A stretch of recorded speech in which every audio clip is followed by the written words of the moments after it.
Hello friends, welcome to our video Prep Guru. चलिए आज का ट्यूटोरियल डिस्कशन स्टार्ट करते हैं। पहला है द वाइट फ्लैग कैंपेन को लेकर के। मलेशिया कोविड की वजह से काफ़ी ज़्यादा अफेक्टेड है। वहाँ के जो लोग हैं वो काफ़ी ज़्यादा फाइनेंशियल डिस्ट्रेस से सफ़र कर रहे हैं, जिसकी वजह से कई लोग अपने घर के बाहर वाइट फ्लैग लगा देते हैं, जिसका मतलब ये होता है कि अब उनकी फाइनेंशियल स्थिति इतनी ख़राब हो गई है कि वह अब अपना जीवन निर्वाह नहीं कर सकते। इसके पीछे आइडिया ये होता है कि पड़ोसी या फिर गुड स्मार्टन जब इस फ्लैग को देखें तो मदद के लिए बाहर आएँ। नेक्स्ट है रिवेंज टूरिज्म को लेकर के। यह भी कोविड की वजह से ही यह कॉन्सेप्ट आया है। अब जब अनलॉक का फेज़ आ रहा है तो लोग जो है काफ़ी ज़्यादा तादाद में टूरिज़्म के लिए जा रहे हैं। जैसे कि हिमाचल प्रदेश में देखा गया, काफ़ी ज़्यादा लोग टूरिज़्म के लिए गए बदले की भावना से कि अब हम बहुत ज़्यादा बोर हो चुके हैं, अब हद हो गई, अब अनलॉक हुआ है, अब तो हम टूरिज़्म के लिए जाएंगे ही जाएंगे, चाहे इसकी वजह से कोरोना ही क्यों ना हो जाए। हिमाचल प्रदेश में देखा गया कि लोग जो है कोविड नॉर्म्स को बिल्कुल भी फॉलो नहीं कर रहे थे और इससे ये खतरा बढ़ गया है कि थर्ड वेव आ जाए। एक्चुअल में जो रिवेंज टूरिज़्म है वह आया है चाइनीज़ कॉन्सेप्ट से, रिवेंज स्पेंडिंग से। जब 1980s में चाइना में जो रिस्ट्रिक्शंस थे वो हटा दिए गए थे, तब लोग भारी तादाद में बाहर निकले थे खर्च करने के लिए। नेक्स्ट रिक्यूजल ऑफ जजेस को लेकर के है। कलकत्ता हाई कोर्ट ने Mamata Banerjee chief minister of West Bengal पे 5 लाख का पेनल्टी डाला है, बिकॉज उन्होंने जस्टिस कौशिक चंद्रा को उनके केस से रिक्यूजल के लिए कहा था। राइट। जस्टिस जुडिशियल रिक्यूजल का मतलब होता है जब जज को लगता है कि कहीं ना कहीं यह जो केस है उसमें उनका इंडिविजुअल इंटरेस्ट इन्वॉल्व है, तो वो उससे रिक्यूजल ले लेता है। इंडिविजुअल इंटरेस्ट के केसेस को कॉन्फ्लिक्ट ऑफ इंटरेस्ट भी कहा जाता है। इसमें जो प्रोफेशनल इंटरेस्ट और पर्सनल इंटरेस्ट है दोनों एक दूसरे से टकराता है। फॉर एग्जांपल, यदि किसी केस में जज का कोई रिलेटिव इन्वॉल्व है तो वह कॉन्फ्लिक्ट ऑफ इंटरेस्ट का केस होगा, नेपोटिज्म का केस होगा। या फिर यदि किसी केस में जज घूस ले लेता है तो वह कॉन्फ्लिक्ट ऑफ इंटरेस्ट का केस होगा। या फिर किसी केस में कोई पर्सन जो इन्वॉल्व है उस केस में उससे जज का इमोशनली वो उससे अटैच्ड है या फिर उसे वो पसंद नहीं करता है, तो भी ये कॉन्फ्लिक्ट ऑफ इंटरेस्ट का ही केस होगा।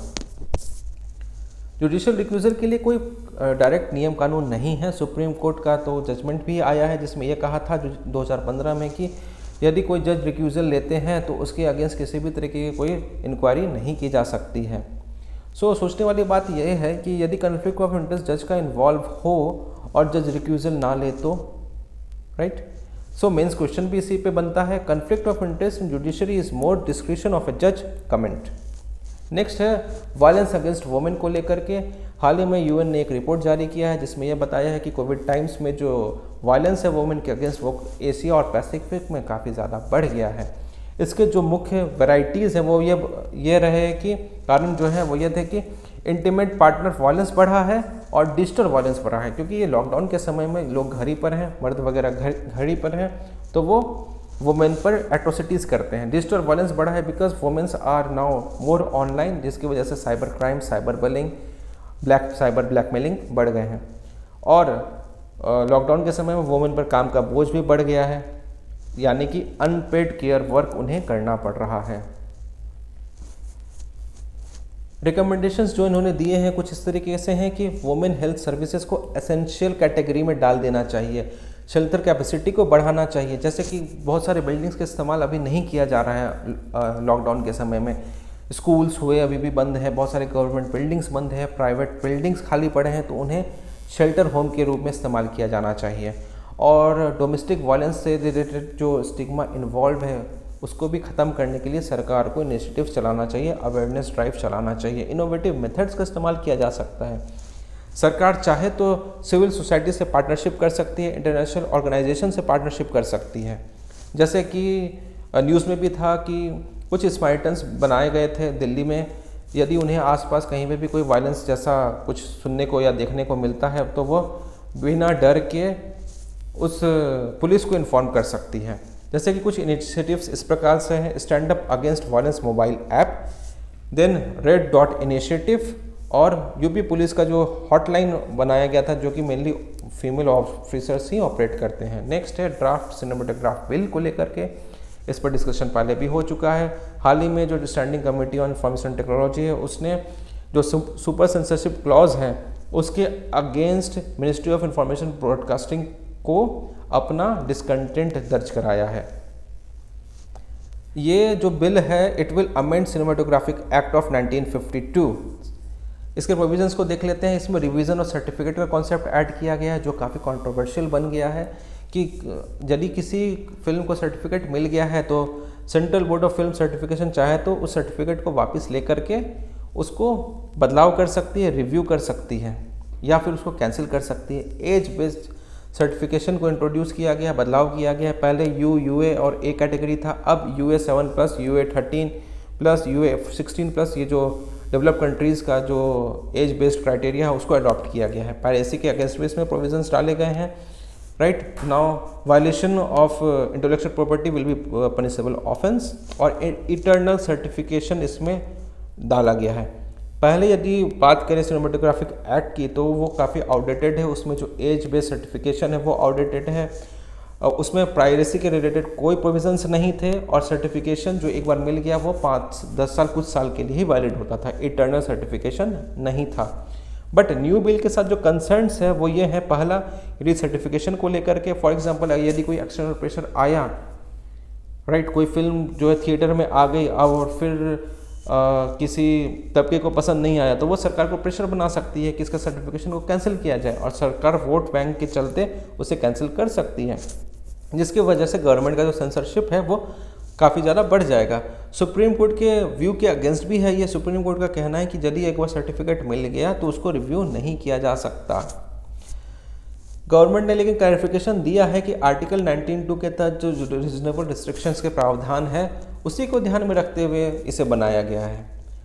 कुछ सजेशंस हैं, रीसर्टिफिकेशन के कॉन्सेप्ट को इसमें से हटा देना चाहिए। दूसरा है कि ODT के रेगुलेशंस के लिए भी इसमें प्रोविजंस डालने चाहिए और इस बिल को पब्लिक स्क्रूटनी के लिए भी ओपन करना चाहिए। मेंस क्वेश्चन है, while explaining the reasonable restriction clause under Article 19 of the Constitution, critically analyze the draft cinematographic bill 2021. Next है fresh steering on federalism as a new politics. Federalism काफ़ी ज़्यादा news में था। बहुत सारे न्यूज़ को अगर हम ध्यान में देखें तो सबके बैकग्राउंड में फेडरलिज्म ही था। वैक्सीन को लेकर सेंट्रल स्टेट के बीच टसल चल रहा था। GST को लेकर के आवाज़ उठ रही थी कि स्टेट का जो फाइनेंशियल पावर है उसको इसके द्वारा कम कर दिया गया है।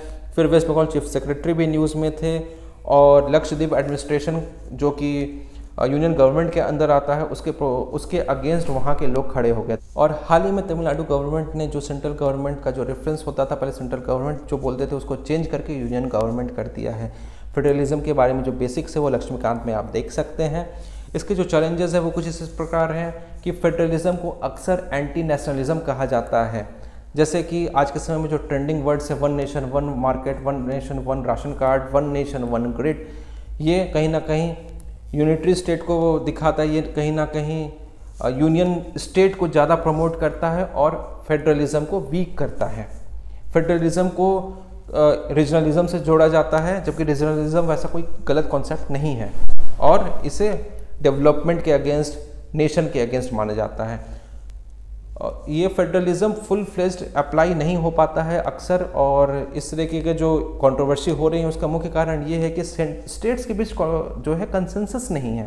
जैसे कि जम्मू एंड कश्मीर का जो स्टेट स्टेटस था उसे डाउनग्रेड करके यूटी बना दिया गया, यूनियन टेरिटरी बना दिया गया।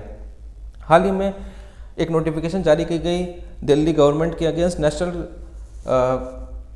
NCT of Delhi act 2021, national capital territory of Delhi act 2021, जिसकी वजह से जो दिल्ली गवर्नमेंट का जो पावर था वो कहीं ना कहीं वीक हुआ। स्टिल ये स्टेट्स ने अपनी आवाज़ काफ़ी ज़ोर शोर से रखी, लेकिन बाकी स्टेट्स ने उतना खुल करके इन्हें सपोर्ट नहीं दिया। सो स्टेट्स के बीच पॉलिटिकल कंसेंसस भी होना चाहिए। इकोनॉमिक गवर्नेंस डाइवर्जेंस भी देखा गया है कि जो पुअर स्टेट्स हैं नॉर्दर्न मोस्टली, वहाँ स्टेट लेवल पे पावर का सेंट्रलाइजेशन ज़्यादा है, यानी लोकल अथॉरिटीज़ को जो पावर है वो काफ़ी कम दिया गया है। वहीं साउदर्न स्टेट्स में देखते हैं कि लोकल अथॉरिटीज़ को एम्पावर किया गया है, डिसेंट्रलाइज मोड ऑफ गवर्नमेंट को प्रमोट किया गया है और वो प्रॉस्पेरस भी हैं। वे फॉरवर्ड यही है कि फिजिकल फेडरलिज्म को रिक्लेम करना चाहिए सेंट्रल लेवल पर भी, यानी सेंटर को जो है स्टेट को फेडरल फिजिकल फेडरलिज्म से रिलेटेड पावर देना चाहिए और स्टेट को भी चाहिए कि फिजिकल ऑटोनॉमी लोकल अथॉरिटीज़ को प्रदान करें। जैसे कि GST कंपनसेशन के बदले में स्टेट्स को लोन दिया गया, या फिर स्टेट्स का जबरन जो सेंट्रल स्कीम्स में जो फाइनेंशियल शेयर है वो बढ़ा दिया गया, इन सब प्रैक्टिसेस को कम करना चाहिए, ख़त्म करना चाहिए। आइसोलेशनिस्ट टेंडेंसी यानी कि रीजनल आइडेंटिटी से ऊपर उठकर रीजनल पॉलिटिकल पार्टीज़ को भी नेशनल आइडेंटिटी से इंटीग्रेट करना चाहिए, नेशनल इश्यूज से अपने आप को इंटीग्रेट करना चाहिए। So conclusion can be a renewed politics of federalism would require immense patience and maturity from regional parties.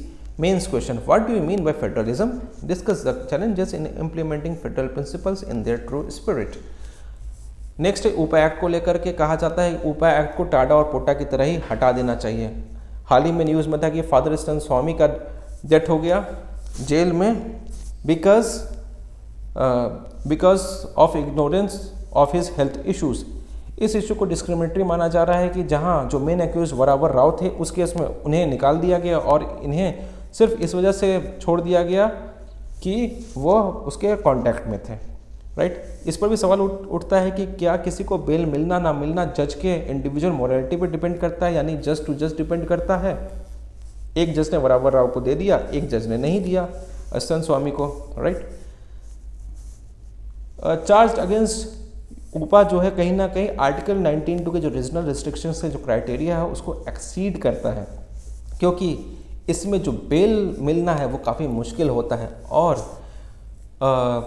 एक छोटे से केसेस में भी जो है ऊपा एक्ट लगाया जा सकता है। फॉर एग्जांपल किसी बैंड ऑर्गेनाइजेशन का कोई लिटरेचर किसी के पास पाया गया तो उस पर्सन पर UAPA एक्ट लगाया जा सकता है। UAPA एक्ट की वजह से जुडिशियल पेंडेंसी बढ़ गई है। 95% ऑफ द केसेस जो कि UAPA के तहत लगाए गए हैं वो अभी भी पेंडिंग हैं, राइट। और इनफैक्ट जितने केसेस UAPA के अभी तक 5% केसेस जितने भी रिजॉल्व हुए हैं उसमें से सिर्फ 1/3 केसेस को ही वैलिड पाया गया है कि जो चार्जेस लगाए गए थे UAPA के तहत उसमें सिर्फ 1/3 केसेस में ही उसको वैलिड पाया गया। तो UAPA की ज़रूरत आखिर फिर क्यों है? UAPA was an exceptional law, कभी कभार ही इस्तेमाल, बहुत rare of the rare case में ही इस्तेमाल किया जाना चाहिए। इसी इंटेंट के साथ इसको लाया गया था। बेसिकली ये टेररिस्ट के अगेंस्ट और टेरर एक्टिविटीज़ के अगेंस्ट लाया गया था। इसके और जो सेपरेटिस्ट टेंडेंसीज जो जम्मू कश्मीर में और नॉर्थ ईस्ट में बढ़ रही हैं, जिसकी वजह से हमारी सॉवरेनिटी इंटीग्रिटी कहीं ना कहीं हार्म हो रही है, उसको ध्यान में रखते हुए लाया गया था। ये आर्टिकल 19(2) का रीजनेबल क्राइटेरिया को फुलफिल करता है, बिकॉज इस आर्टिकल 19(2) में भी इस एक्ट के तहत सॉवरेनिटी और इंटीग्रिटी की डायरेक्ट बात की गई है। ये वर्ड्स इसमें एडेड हैं। ये ग्लोबल प्रैक्टिसेस के तहत भी आता है। बाकी कंट्रीज़ भी इस तरीके के एक्ट्स रखे हुए हैं, जैसे कि USA, Pakistan, Israel, China, European union, इन सब कंट्रीज़ में और भी बहुत सारी कंट्रीज़ में इस तरीके के एक्ट्स हैं। Mains question: given the snail's pace at which the criminal justice system works, the UAPA has become merely a tool to incarcerate people and keep them embroiled in the legal system for as long as the state desires. इसका आज के समय में जो है इसका इस्तेमाल मुख्य रूप से इसलिए किया जा रहा है ताकि उस पर्सन को लीगल लॉ के तहत फंसा करके सालों साल तक केस को खींचा जाए। क्या यह सही है? इस पर आपको अपना व्यू स्पष्ट करना है। PDF डाउनलोड लिंक डिस्क्रिप्शन में है। लाइक करें, सब्सक्राइब करें और ज़्यादा से ज़्यादा शेयर करें। Thank you.